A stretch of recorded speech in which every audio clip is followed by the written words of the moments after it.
Bonjour et bienvenue dans cet épisode de La Robe numérique qui va parler des papiers d'affaires, de la documentation légale, qui va permettre de présenter une solution qui permet aux directeurs commerciaux, aux juristes, aux avocats, aux experts comptables d'appeler de la documentation juridique, d'auto compléter un certain nombre de logiciels quand ils en ont besoin. Je vais donc vous présenter Papers. Enfin, c'est pas moi qui vais le faire, c'est Théo Geniès qui est directeur commercial et que je remercie de s'être prêté au jeu de la robe numérique. Merci beaucoup. Merci à toi, Oriana, de nous avoir accueillis, nous avoir proposé de venir présenter Papers, donc dans ton podcast. Donc je suis ravie. Alors, pour être, très claire, aujourd'hui, le marché, des sociétés, de la création d'entreprise, de l'entreprise au sens large est immense. Juste 2 chiffres, en 2020, c'était, 850 000 entreprises qui étaient créées en France. En 2021, c'est presque 1 996 000, donc quasiment 1 million, d'entreprises créées en France. C'est donc un marché de la donnée, légale, un marché de la donnée entreprise qui est quand même colossal. Vous, sur ce marché, vous avez, un apport de valeur qui est assez simple à comprendre. C'est, toute l'information des entreprises au même endroit, en accès libre, en accès gratuit. Alors vous dites en accès gratuit, intelligent et complet. Peux-tu nous présenter Papers, hem, sous cet angle gratuit, intelligent et complet? Exactement. Alors, peut-être pour présenter Papers, ce qui est intéressant, c'est de repartir en fait de la genèse de ce projet. Donc avec, mes cofondateurs, nous, on était, entrepreneurs auparavant, donc on a déjà, voilà, été chef d'entreprise, ou indépendant et puis on avait en fait cette problématique, de devoir payer pour récupérer de l'information qui était censée être publique. Donc en fait, une véritable contradiction dans l'approche. On avait, à la fois de la donnée entreprise qui était très chère, la donnée qui était peu transparente puisqu'elle n'était disponible que par certains tiers qui détenaient cette donnée. Et en fait, on avait rencontré le souci, parfois, pour récupérer la donnée, de devoir acheter finalement son propre cabis ou de devoir acheter ses propres statuts, par exemple, si on les perdait. Et on a vraiment vécu ça en tant que dirigeant comme une contrainte de ne pas pouvoir récupérer ses propres informations. Et au-delà de ça, si on avait du mal à récupérer ses propres informations, c'était encore plus complexe d'aller chercher celles des autres, donc par exemple ceux de ses partenaires, de ses clients, de ses fournisseurs. Et puis ça rendait un petit peu pervers l'écosystème global puisqu'il y avait vraiment peu de transparence dans le monde des affaires. Et du coup, on est parti de ce postulat que si on avait la possibilité d'avoir la donnée publique qui était véritablement publique, donc c'est-à-dire disponible et que tout le monde pouvait la consulter, et ben ça faciliterait grandement le monde des affaires et puis ça serait plus simple de pouvoir travailler dans un écosystème plus sain. Donc en fait, il y avait déjà de l'open data qui existait, donc par exemple avec la base Sirène, le Bodac. Donc le Bodac, c'est le journal des annonces légales. Et finalement, ces sources de données étaient très silotées. Donc on avait d'un côté une source, de l'autre côté une autre, et puis il fallait vraiment les agréger une par une pour récupérer l'information. Et en fait, le fait d'avoir une info qui reste brute et qui est peu exploitable faisait que finalement l'information existait de façon payante, existait de façon gratuite, mais que toutes ces sources mélangées faisaient qu'il n'y avait pas en fait un agrégateur commun qui proposait une solution efficace, simple et gratuite pour proposer la donnée. Et du coup, grâce à une opportunité en fait, lorsque le registre du commerce et des sociétés est tombé dans la donnée légale, on s'est dit il y a vraiment une opportunité en fait de venir proposer la donnée, de la rendre disponible et puis de la structurer pour la proposer au plus grand nombre de façon gratuite et de façon libre. Donc qu'est-ce que fait Papers? Nous, on est une plateforme qui vient agréger toutes ces sources de données publiques dont je parlais précédemment, qui vient consolider la donnée, qui vient la redistribuer sur une plateforme web pour que les utilisateurs puissent venir consommer les différentes informations de façon simple, de façon libre et gratuite. Et donc vraiment, on a essayé de créer une interface, on va dire des plus user-friendly, très pure, qui leur permet en fait de consulter l'ensemble des fiches entreprises, de récupérer la donnée et puis de pouvoir prendre connaissance finalement de toute l'information qui est censée être publique depuis toujours et que nous redistribuons de façon la plus simple possible. Alors justement, dans ces fonctionnalités, donc là, tu parles de la fonctionnalité qui est de recherche en fait, notamment des entreprises. On peut aussi, chercher, d'autres, documents, sur Papers. Est-ce que tu peux, nous lister ces documents? Bien sûr. Alors en fait, l'une des grandes forces de Papers, c'est d'avoir, agrégé toutes ces structures dans nos bases de données et d'avoir développé une fonctionnalité assez innovante de recherche avancée. Donc comme tu disais, on peut vraiment, rechercher les entreprises sur filtre, pouvoir justement trier par exemple sur, un effectif ou sur une région et puis, on peut rechercher également des documents. Donc les documents qu'on va avoir, ça va être par exemple l'avis de situation sirène, l'extrait INPI et puis on a créé, nous, l'extrait Papers, donc qui aujourd'hui n'a pas de valeur légale en tant que tel, qui commence à être adopté par certains acteurs qui font avancer justement le milieu de l'open data. Ça peut être des grands groupes, ça peut être des banques qui aujourd'hui commencent à utiliser ces différents extraits. Et le but de l'extrait Papers notamment, bah, c'est de regrouper toutes les informations des sociétés au sein d'un extrait très simple. Et puis on propose également la récupération des différents actes donc, que tu peux trouver au RCS et des différents comptes que l'on récupère nous au travers des API publiques sous forme de flux et que l'on propose à nos utilisateurs, par exemple au format Excel, ce qui est une de nos innovations et qui est très intéressant pour nos utilisateurs de pouvoir récupérer ces comptes en fait structurés dans un Excel et on leur propose de la valeur également dans ces documents, par exemple. euh, je reprends les Excel, mais de calculer certains ratios financiers, voilà, pour apporter un maximum de valeur à ces utilisateurs. Alors on peut aussi, rappeler que vous permettez aussi d'avoir accès, aux documents comme, le bénéficiaire effectif. Ça, c'est des Exactement. documents qui sont beaucoup demandés. Est-ce que, tu peux nous dire aujourd'hui quels sont, vos clients principaux? J'imagine qu'il y a mes confrères dedans, sans grande difficulté que les avocats sont des clients, mais est-ce que tu peux nous parler, d'autres clients? Alors, c'est très intéressant, ce côté client. Alors, en fait, nous, on va distinguer 2 grandes familles sur Papers. On va avoir d'un côté les clients et de l'autre côté les utilisateurs. Donc, en fait, ce qu'il faut savoir, c'est que sur Papers, on a développé une grande communauté, donc, d'utilisateurs qui viennent utiliser le service gratuitement, qui consultent Papers mais de façon gratuite. Donc eux, ce ne sont pas des clients et là, on va retrouver, bon nombre de métiers du légal, donc les avocats, on va avoir des métiers financiers comme les experts comptables, on va avoir vraiment tout un panel d'utilisateurs qui, en fait, ont besoin de ressources directement sur le web et qui utilisent la plateforme. Et en fait, ces utilisateurs de Papers ne sont pas forcément des clients, mais grâce à cette communauté, en fait, vont créer une marque forte autour de l'écosystème Papers et vont remonter en fait des besoins, par exemple dans leur propre entreprise, qui vont arriver auprès des équipes, par exemple, de data, de conformité, de KYC, et qui vont en fait pousser comme des commerciaux en fait le feraient chez Papers, directement la marque Papers au sein de leur infrastructure.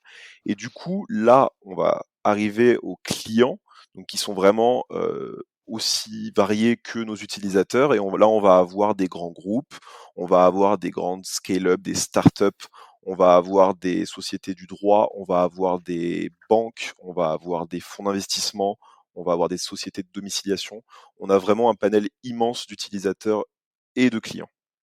Et alors, ces utilisateurs, ces clients, aujourd'hui, par rapport aux fonctionnalités que vous offrez, donc pour que nos auditeurs comprennent, hem, vous offrez un service qui est a priori gratuit.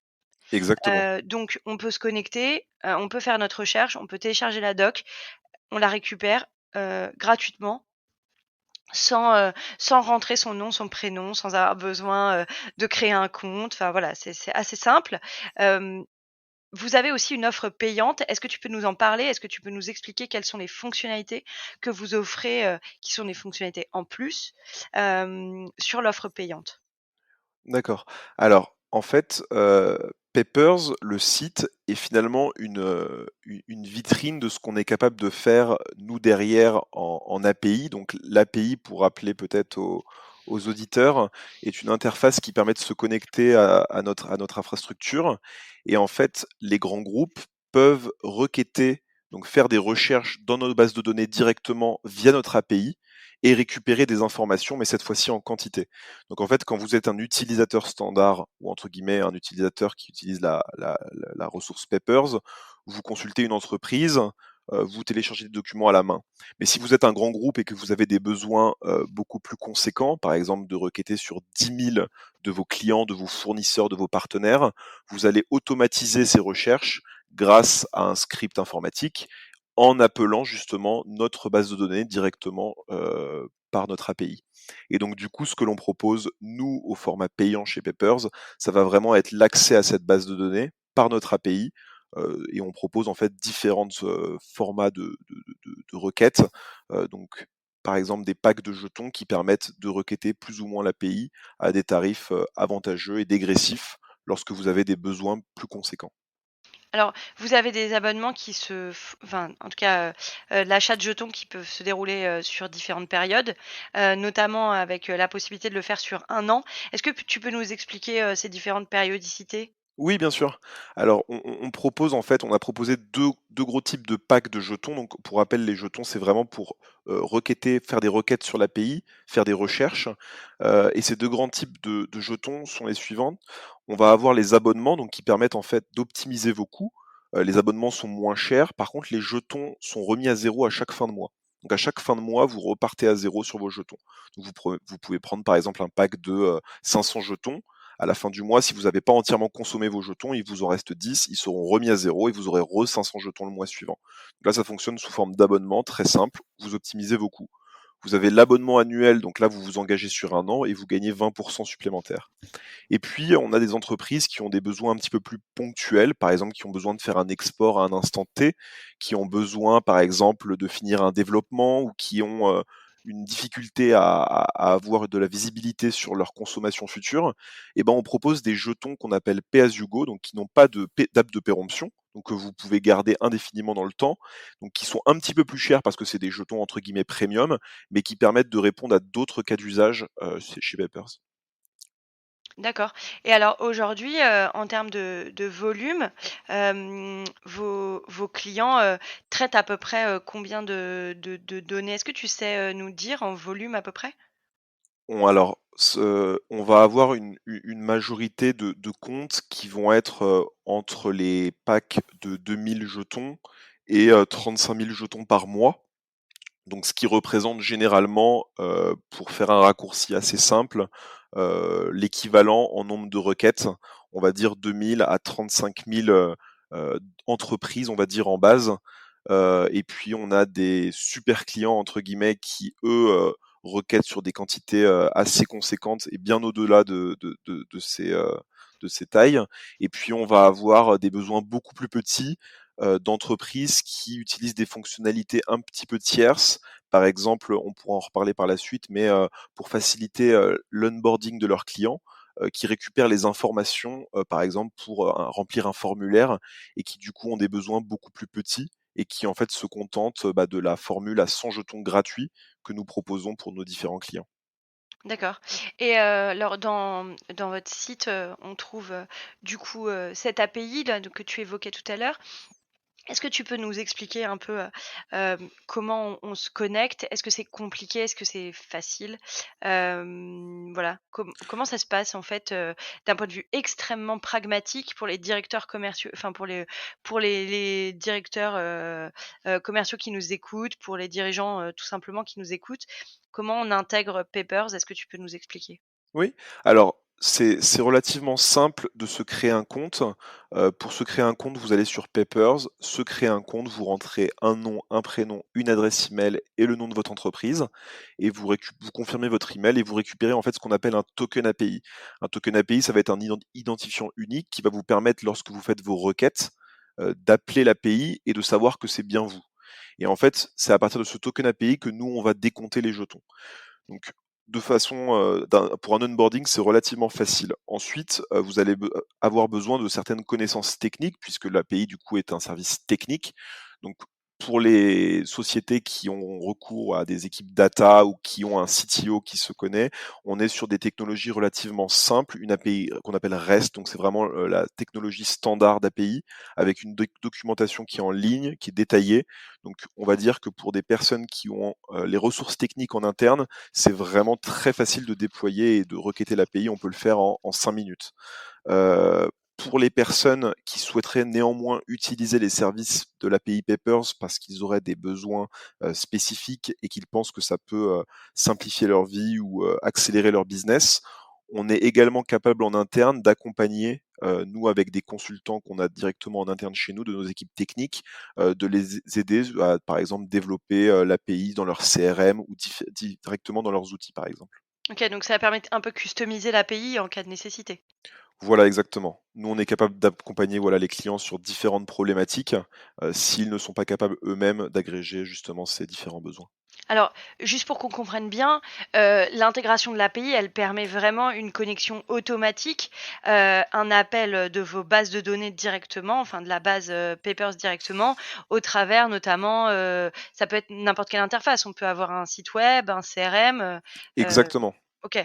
Exactement. Vous pouvez par exemple avoir un formulaire sur une page où finalement votre client remplit uniquement son sirène et vous, automatiquement, vous appelez l'API Paper sur le sirène en question et vous récupérez tous les champs de l'entreprise de votre client, ce qui permet en fait d'avoir un parcours client bien plus simplifié pour l'onboarding.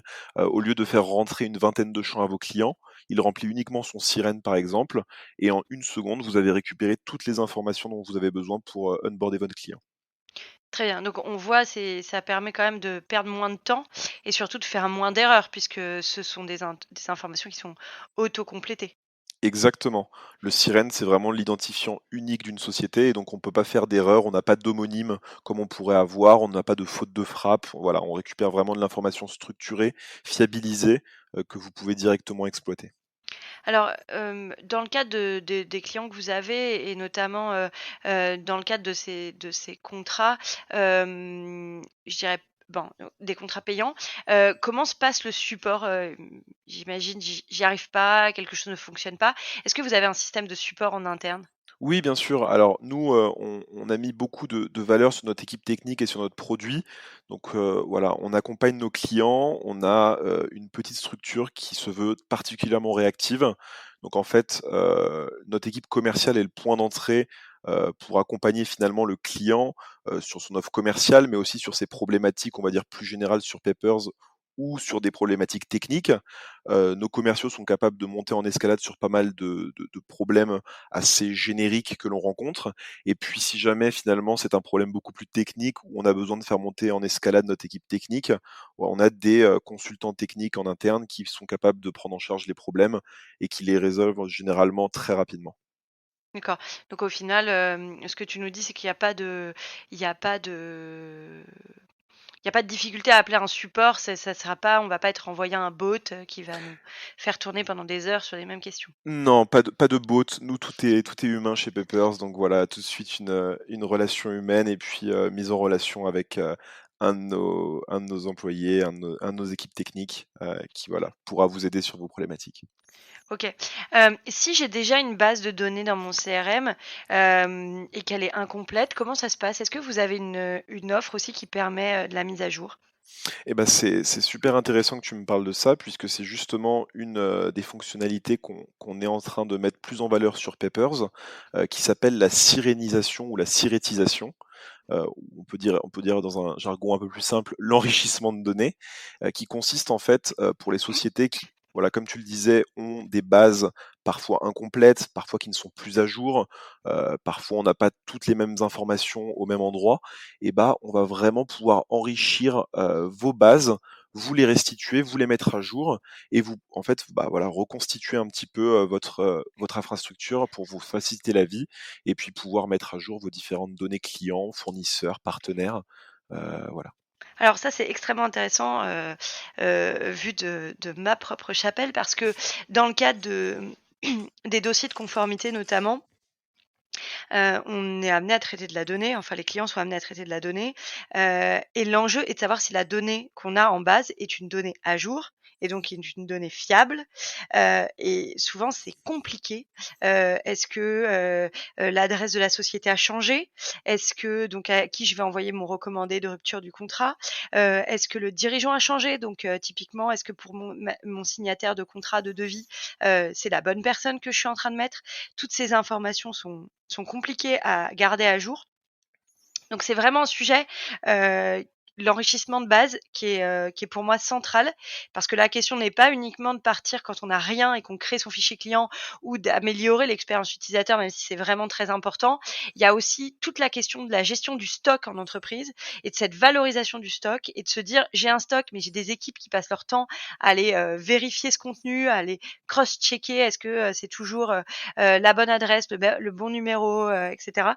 Ça pour moi, c'est vraiment très important et du coup, je pense que là, effectivement, vous avez des applications, enfin, vous avez des cas d'usage, à foison sur l'enrichissement de bases de données. Vraiment, oui. En fait, la donnée aujourd'hui a tellement de valeur, et puis, finalement, les gens passent tellement de temps à l'enrichir, à la mettre à jour, à la structurer. Finalement, de temps en temps, on a certaines bases qui sont décorrélées d'autres bases en interne et du coup, la donnée, en fait, n'est pas structurée et du coup, nous, on permet vraiment de résoudre ce problème et de rendre, en fait, disponible l'information dans un format standard, simple et qui est à jour, et que nous, on aura fiabilisé dans nos bases. Mmh. Écoute, c'est vraiment en tout cas, c'est vraiment très intéressant. Je trouve que cet aspect-là, de Papers est vraiment intéressant parce que je pense que ça règle beaucoup de problèmes en entreprise, même chez des très grosses PME, des où il y a beaucoup d'actions qui sont menées sur l'enrichissement des bases et la fiabilisation des bases. Donc là-dessus, ouais, je pense que ça se fait très à suivre. Tu nous diras, n'hésite pas à nous dire si ça a eu un essor, sur vos demandes et si vous avez rencontré beaucoup de demandes sur ce point parce que franchement j'y crois beaucoup en tout cas. Bah, Hem, on espère. Ensuite, il y a la possibilité de réaliser des exports. Est-ce que ce Exactement. sont des exports qui sont liés à votre base? En fait, là, je fais un appel sur votre base. Je cherche, par exemple, toutes les structures qui se sont, créées, les 6 derniers mois, pour leur proposer, par exemple, un service, de développement commercial. Est-ce que je peux faire un export? Est-ce que je peux faire un traitement chez vous et exporter? Exactement. En fait, l'export, est un autre produit qui, en fait, vient en parallèle de l'API et qui permet à des personnes qui n'ont pas forcément les ressources techniques pour agréger l'API, de quand même pouvoir requêter notre base et de sortir pour eux un fichier Excel ou un fichier CSV qui sera directement exploitable avec toutes les informations sur une liste d'entreprises.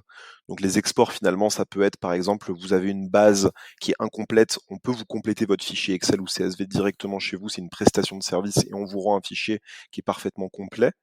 Ou alors, par exemple, vous avez un besoin, que sais-je, vous êtes directeur commercial, voilà, comme tu disais, vous voulez aller chercher de l'information pour prospecter sur des bases.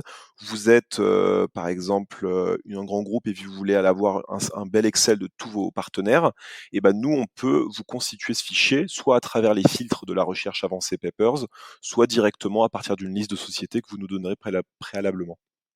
OK, OK, très clair. Hem, Est-ce que on arrive à la fin du podcast, est-ce que tu veux rajouter quelque chose sur la présentation de Papers? Oui, alors, là, on est en train de sortir l'une des plus grosses fonctionnalités, de Papers, donc qui va bientôt arriver normalement, le 4 avril, et qui, en fait, est de la surveillance sur les entreprises. Donc on va créer un portail directement sur Papers qui vous permettra de créer un compte, de suivre une liste d'entreprises et de recevoir des notifications directement par mail lorsque vous aurez un changement au niveau des différentes bases. Donc ça peut être un changement de dirigeant, ça peut être une publication des comptes, ça peut être une augmentation de capital, enfin que sais-je. Vous pourrez régler la fréquence des notifications, vous pourrez ajouter des utilisateurs, vous pourrez vraiment voilà, suivre très finement toutes les entreprises et leur développement.